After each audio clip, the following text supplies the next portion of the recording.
ନମସ୍କାର। ଆଜିର ଏହି ବିଶେଷ ଆଲୋଚନାକୁ ସ୍ୱାଗତ। କେବେ ଭାବିଛନ୍ତି ମଣିଷର ଏହି ଯେଉଁ କୌତୂହଳ ଅଛି ତାହା ଆମ ଦୁନିଆକୁ କେମିତି ଗଢ଼ିଥାଏ? ଆଜି ଆମେ ସପ୍ତମ ଶ୍ରେଣୀ ଇଂରାଜୀ ବହିର ତୃତୀୟ ୟୁନିଟ୍ ଡ୍ରିମ୍ସ ଆଣ୍ଡ ଡିସ୍କଭରିଜ୍ ବା ସ୍ୱପ୍ନ ଏବଂ ଆବିଷ୍କାର ଭିତରକୁ ଟିକେ ଗଭୀରକୁ ଯିବା। ଏଠାରେ ଆମେ ଗୋଟିଏ ବଢ଼ିଆ ମଜାରିଆ କାହାଣୀ, ଗୋଟିଏ କ୍ଲାସିକ୍ କବିତା ଆଉ ଗୋଟିଏ ଭ୍ରମଣ କାହାଣୀ ଜରିଆରେ ଦେଖିବା ଯେ କିଛି ନୂଆ ଖୋଜିବାର ନିଶା ଆମ ଜୀବନର ପ୍ରତ୍ୟେକ କ୍ଷେତ୍ରରେ କେମିତି ପ୍ରଭାବ ପକାଏ। ଆସନ୍ତୁ ଆରମ୍ଭ କରିବା। ତେବେ ଆଜିର ରୂପରେଖ କିଛି ଏହିଭଳି ରହିବ। ପ୍ରଥମେ କୌତୂହଳର ଉତ୍ସ, ତାପରେ ଚେଷ୍ଟା, ବିଫଳତା ଓ ଉଦ୍ଭାବନ, ତୃତୀୟରେ କାଗଜ ଡଙ୍ଗାରେ କଳ୍ପନା, ଚତୁର୍ଥରେ ଭାରତର ଭୌଗୋଳିକ ଅନୁସନ୍ଧାନ ଏବଂ ଶେଷରେ ସ୍ୱପ୍ନ ଓ ଆବିଷ୍କାର ମଧ୍ୟରେ ଥିବା ନିବିଡ଼ ସମ୍ପର୍କ। ଆସନ୍ତୁ ଆମର ପ୍ରଥମ ବିଭାଗକୁ ଯିବା। ବିଭାଗ 1, କୌତୂହଳର ଉତ୍ସ, ଯାହା ଆମକୁ ଅନୁସନ୍ଧାନ ପାଇଁ ପ୍ରେରଣା ଦିଏ। ପିଲାଦିନର ସ୍ୱପ୍ନ ପ୍ରକୃତରେ ଆମ ଦୁନିଆକୁ କେମିତି ଗଢ଼େ? ଆଚ୍ଛା, ଏହି ଗୋଟିଏ କେନ୍ଦ୍ରୀୟ ପ୍ରଶ୍ନ ହିଁ ଆଜିର ସମ୍ପୂର୍ଣ୍ଣ ଆଲୋଚନାର ମୂଳଦୁଆ। ଏହା ଉପରେ ହିଁ ବୈଜ୍ଞାନିକ ପରୀକ୍ଷା ନିରୀକ୍ଷାଠାରୁ ଆରମ୍ଭ କରି କବିତାର ଆବେଗ ପର୍ଯ୍ୟନ୍ତ ସବୁକିଛି ଟିକି ରହିଛି। ପିଲାଦିନର ସେହି ଅସୀମ କୌତୂହଳ ଆଉ କଳ୍ପନା ଶକ୍ତି ନା, ସେଇଟା ହିଁ ଆମକୁ ବଡ଼ ହେଲା ପରେ ନୂଆ ନୂଆ ଆବିଷ୍କାର କରିବାକୁ ବାଟ ଦେଖାଏ। ଆଉ ଗୋଟିଏ ଗୁରୁତ୍ୱପୂର୍ଣ୍ଣ କଥା ହେଲା, ଆବିଷ୍କାର ମାନେ କେବଳ ଲ୍ୟାବୋରେଟୋରୀରେ ହେଉଥିବା ବୈଜ୍ଞାନିକ ପରୀକ୍ଷା ନୁହେଁ। ଏହା ହେଉଛି ଅଜଣା ବିଷୟରେ ଜାଣିବା ପାଇଁ ମଣିଷର ଏକ ସହଜାତ ସାର୍ବଜନୀନ ଇଚ୍ଛା। ଏହାଦ୍ୱାରା ହିଁ ଆମ ଭିତରେ ସୃଜନଶୀଳତା ବଢ଼େ ଆଉ ଆମେ ଆମ ଚାରିପାଖର ପରିବେଶକୁ ଅଧିକ ଭଲ ଭାବେ ବୁଝିପାରୁ।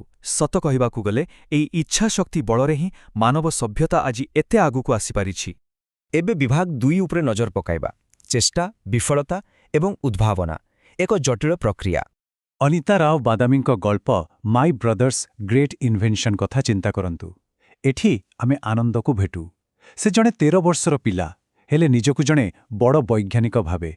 ଡାଇନାମୋ, ତାର ଆଉ ଯନ୍ତ୍ରପାତି ଧରି ସେ ସବୁବେଳେ କିଛି ନା କିଛି ଲାଗିଥାଏ। ତାର ଏହି କାମଗୁଡ଼ିକ ଦେଖାଇଦିଏ ଯେ କିଛି ନୂଆ ତିଆରି କରିବାର ପ୍ରକ୍ରିୟା ଜମାରୁ ଶୃଙ୍ଖଳିତ ନଥାଏ। ଏହା ଏକ ବିଶୃଙ୍ଖଳିତ ଏବଂ ଲଗାତାର ଚେଷ୍ଟାର ପ୍ରକ୍ରିୟା, ଯେଉଁଠି ହାତଗୋଡ଼ ମାରି କାମ କରିବାଟା ହିଁ ଅସଲ କଥା। ଆସନ୍ତୁ ଆନନ୍ଦର ଗୋଟିଏ ପ୍ରୟାସ ଉପରେ ଟିକେ ନଜର ପକାଇବା। ସେ ଗୋଟିଏ ୱାଟର ବ୍ୟାଗ୍ ବ୍ୟବହାର କରି ଗୋଟିଏ ଚୋର ଆଲାର୍ମ ତିଆରି କରିବାକୁ ଘଣ୍ଟା ଘଣ୍ଟା ଧରି କାମ କରୁଛି। ପ୍ରଥମ ଘଣ୍ଟାରେ ଆଲାର୍ମ ତିଆରି ହେଲା। ଦ୍ୱିତୀୟ ଘଣ୍ଟାରେ ଟିକେ ଧକ୍କା ବାଜିଲେ ବି କେମିତି କାମ କରିବ ତାର ସେଟିଂ ହେଲା। ହେଲେ ଶେଷରେ ହେଲା କ'ଣ? ଚୋର ବଦଳରେ ତା ବାପା ଆସି କବାଟ ଖୋଲିଲେ ଆଉ ସମ୍ପୂର୍ଣ୍ଣ ଓଦା ହୋଇଗଲେ। ଭାବନ୍ତୁ ଟିକେ ଦୃଶ୍ୟଟା କେତେ ମଜାଳିଆ ହୋଇଥିବ। ଏଥିରୁ ସ୍ପଷ୍ଟ ହୋଇଯାଏ ଯେ ଆବିଷ୍କାରର ରାସ୍ତା ସିଧା ନୁହେଁ, ସେଥିରେ ଅନେକ ବିଫଳତା ଥାଏ। ତାପରେ ଦେଖନ୍ତୁ, ଏହି ଘଟଣାକ୍ରମ ଆହୁରି ରୋମାଞ୍ଚକର ହୋଇଯାଉଛି। ଏଥର ଆନନ୍ଦ ସ୍ପ୍ରିଂ ଆଉ ଲିଭର ଲଗାଇ ଏକ ଟାଇମ୍ ମେସିନ୍ ବନାଉଛି, ଯେଉଁଥିରୁ ଭୟଙ୍କର ଶବ୍ଦ ବାହାରୁଛି। ଠିକ୍ ସେତିକିବେଳେ ବାପା ମା ଘରେ ନାହାନ୍ତି ଆଉ ଜଣେ ଚୋର ଘରେ ପଶୁଛି। ଆଉ ମଜା କଥା ହେଲା, ଟାଇମ୍ ମେସିନ୍ର ସେହି ଅଜବ ଏବଂ ଭୟାନକ ଶବ୍ଦ ଶୁଣି ଚୋରଟି ଏତେ ଡରିଯାଉଛି ଯେ ସେ ଭାବୁଛି ସେଠାରେ କୌଣସି ଅଭୂତପୂର୍ବ ଶକ୍ତି ଅଛି। ଫଳରେ ସେ ସେଠାରୁ ଛୁ ମାରୁଛି। ଏହାକୁ ଆମେ କହିପାରିବା ଉଦ୍ଭାବନାର ସବୁଠାରୁ ଆଶ୍ଚର୍ଯ୍ୟଜନକ ଆଉ ଅପ୍ରତ୍ୟାଶିତ ଫଳାଫଳ। ମୋଟ ଉପରେ କହିବାକୁ ଗଲେ ଆନନ୍ଦର ଏହି ଅସ୍ତବ୍ୟସ୍ତ କାହାଣୀ ପ୍ରକୃତରେ ସାଇଣ୍ଟିଫିକ୍ ମେଥଡ ବା ବୈଜ୍ଞାନିକ ପଦ୍ଧତିର ଏକ ବଢ଼ିଆ ଉଦାହରଣ। ଏହା ଆମକୁ ଶିଖାଏ ଯେ ଟ୍ରାଏଲ୍ ଆଣ୍ଡ ଏରର ବା ଚେଷ୍ଟା ଓ ବିଫଳତାର ମୂଲ୍ୟ କେତେ ଅଧିକ। ଏହା ସହନଶୀଳତା ବଢ଼ାଏ, ତା ସହ ଭାଇ ଭଉଣୀଙ୍କ ମଧ୍ୟରେ ଥିବା ସମ୍ପର୍କ ଆଉ ଟିମ୍ ୱାର୍କର ଗୁରୁତ୍ୱକୁ ବି ଏହା ସାମ୍ନାକୁ ଆଣେ। ପିଲାଙ୍କର ଦୃଢ଼ ନିଶ୍ଚୟ ଆଉ ସୃଜନଶୀଳତା କେମିତି କଳ୍ପନା ଓ ବାସ୍ତବତା ଭିତରେ ଥିବା ଗାରକୁ ଲିଭାଇ ଦିଏ, ସେ କଥା ଆମେ ଏଇଠୁ ବେଶ୍ ଭଲ ଭାବେ ବୁଝିପାରୁ। ଏବେ ଆସନ୍ତୁ ଆଗକୁ ବଢ଼ିବା। ବିଭାଗ 3, କାଗଜ ଢଙ୍ଗାରେ କଳ୍ପନା, ଆଭ୍ୟନ୍ତରୀଣ ଆବିଷ୍କାର। ସେଇ ଯାନ୍ତ୍ରିକ କୋଳାହଳରୁ ଟିକେ ଦୂରେଇ ଆସି ରବୀନ୍ଦ୍ରନାଥ ଟାଗୋରଙ୍କ ଅମର କବିତା ପେପର ବୋଟ୍ସ ବା କାଗଜ ଡଙ୍ଗା କଥା ଭାବନ୍ତୁ। ମୁଁ ମୋର ଛୋଟ ଡଙ୍ଗାଗୁଡ଼ିକୁ ଆମ ବଗିଚାରୁ ଶିଉଳି ଫୁଲରେ ସଜାଏ। ଏହି ଧାଡ଼ିଗୁଡ଼ିକ କେତେ ସୁନ୍ଦର ନା? ଏହା ଗୋଟିଏ ଛୋଟ ପିଲାର ନିଷ୍ପାପତାକୁ ଦର୍ଶାଉଛି। ନିଜ ବଗିଚାର ସେହି କୋମଳ ଶିଉଳି ଫୁଲକୁ ଅଜଣା ଦେଶ ଉଦ୍ଦେଶ୍ୟରେ ଭସାଇ ଦେବା, ଏହା ଭିତରେ ଲୁଚି ରହିଛି ଏକ ବିରାଟ ଆଶାବାଦ, ଯାହାକି ଆବିଷ୍କାରର ଏକ ସମ୍ପୂର୍ଣ୍ଣ କାବ୍ୟିକ ଆଉ ଶାନ୍ତ ରୂପ। ଗୋଟିଏ ସାଧାରଣ କାଗଜ ଡଙ୍ଗା କେମିତି ବିରାଟ ସ୍ୱପ୍ନର ବାହକ ପାଲଟିଯାଏ, ତାହା ଦେଖିଲେ ଆଶ୍ଚର୍ଯ୍ୟ ଲାଗେ।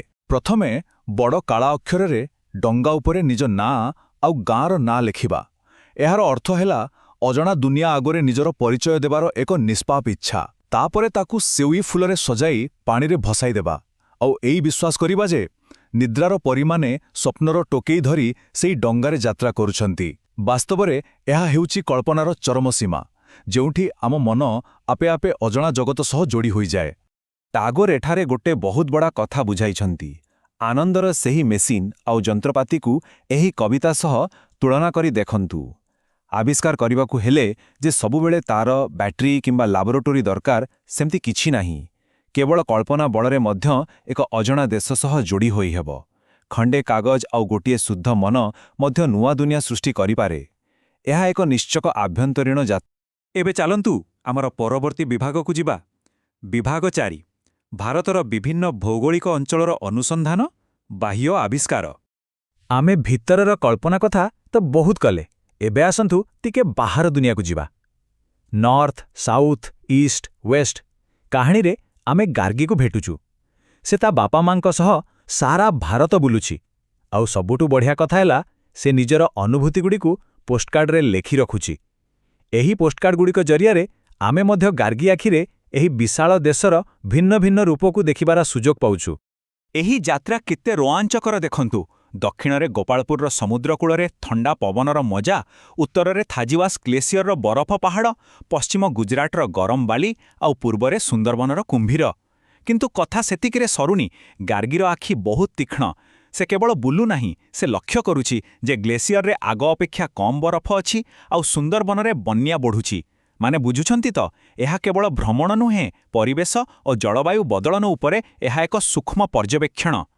ଏଇଥିପାଇଁ ଗାର୍ଗୀର ଏହି ଯାତ୍ରା ଆମ ପାଇଁ ବହୁତ ଶିକ୍ଷଣୀୟ। ଏହା ଆମକୁ ଆମର ସାଂସ୍କୃତିକ ଐତିହ୍ୟକୁ ସମ୍ମାନ କରିବା ଶିଖାଏ ଆଉ ନୂଆ ଜାଗା ଖୋଜିବାର ଆଗ୍ରହ ସୃଷ୍ଟି କରେ। ଚାରି କାନ୍ଥ ଭିତରେ ବହି ପଢ଼ିବା ଯେତିକି ଦରକାର, ବାହାରକୁ ଯାଇ ବାସ୍ତବ ଦୁନିଆକୁ ନିଜ ଆଖିରେ ଦେଖିବା ତାଠାରୁ କୌଣସି ଗୁଣରେ କମ୍ ନୁହେଁ। ଏହି ବାହ୍ୟ ପର୍ଯ୍ୟବେକ୍ଷଣ ହିଁ ମଣିଷ ଭିତରେ ପ୍ରକୃତ କୌତୂହଳ ଆଉ ସହିଷ୍ଣୁତା ଭରିଦିଏ। ଏବେ ଆମେ ଆସି ପହଞ୍ଚିଗଲେ ଆଲୋଚନାର ଶେଷ ପର୍ଯ୍ୟାୟରେ। ବିଭାଗ 5 ସ୍ୱପ୍ନ ଓ ଆବିଷ୍କାର ମଧ୍ୟରେ ସମ୍ପର୍କ, ଏକ ସମନ୍ୱୟ। ଯଦି ଆମେ ଏହି ତିନୋଟି ଯାକ କାହାଣୀକୁ ଏକାଠି କରି ଦେଖିବା, ତେବେ ଗୋଟିଏ ବହୁତ ସୁନ୍ଦର ଚିତ୍ର ସାମ୍ନାକୁ ଆସିବ। ଗୋଟିଏ ପଟେ ଆନନ୍ଦର ଯାନ୍ତ୍ରିକ ଉଦ୍ଭାବନ ଓ ଗାର୍ଗୀର ଭୌଗୋଳିକ ଯାତ୍ରା, ଯାହାକି ବାହ୍ୟ ଅନୁସନ୍ଧାନ, ଆଉ ଅନ୍ୟପଟେ ଟାଗୋରଙ୍କ କାଗଜ ଡଙ୍ଗାରେ ଥିବା ନୀରବ କଳ୍ପନା, ଯାହାକି ଆଭ୍ୟନ୍ତରୀଣ ଆବିଷ୍କାର। ରୂପ ଅଲଗା ହୋଇପାରେ, ହେଲେ ସବୁଥିରେ ଗୋଟିଏ ଜିନିଷ ସମାନ, ତାହା ହେଲା ମଣିଷର ଅସରନ୍ତି କୌତୂହଳ। ଏଥିରୁ ସ୍ପଷ୍ଟ ହୁଏ ଯେ ଆବିଷ୍କାରର କୌଣସି ଗୋଟିଏ ନିର୍ଦ୍ଦିଷ୍ଟ ବାଟ ନାହିଁ। ଏଥିରେ ସ୍ୱପ୍ନ ଏବଂ ବାସ୍ତବତା ଦୁହେଁ ହାତ ଧରାଧରି ହୋଇ ଚାଲନ୍ତି। ଏବେ ବିଦାୟ ନେବାର ସମୟ ଆସିଯାଇଛି, ହେଲେ ଯିବା ପୂର୍ବରୁ ଆମେ ଗୋଟିଏ କଥା ନିଶ୍ଚୟ ଭାବିବା ଉଚିତ। ସ୍ୱପ୍ନ ଦେଖିବା ଆଉ ନୂଆ କିଛି ଖୋଜିବାର ଏହି ଯାତ୍ରା କେବେ ବି ସରେ ନାହିଁ। କଳ୍ପନା ହେଉ ବା ବାସ୍ତବତା, କିଏ ଜାଣିଛି ଆଉ କେଉଁ ଅଜଣା ଦୁନିଆ ଆଗକୁ ଆମକୁ ଅପେକ୍ଷା କରି ରହିଛି। ସେହି ଅଜଣାକୁ ଖୋଜିବା ହିଁ ତ ଜୀବନର ପ୍ରକୃତ ମଜା। ଆଜିର ଏହି ଆଲୋଚନାରେ ସାମିଲ ହୋଇଥିବାରୁ ଅନେକ ଧନ୍ୟବାଦ। ଏହି ଜ୍ଞାନର ଯାତ୍ରା ଏମିତି ହିଁ ଆଗକୁ ବଢ଼ୁଥାଉ।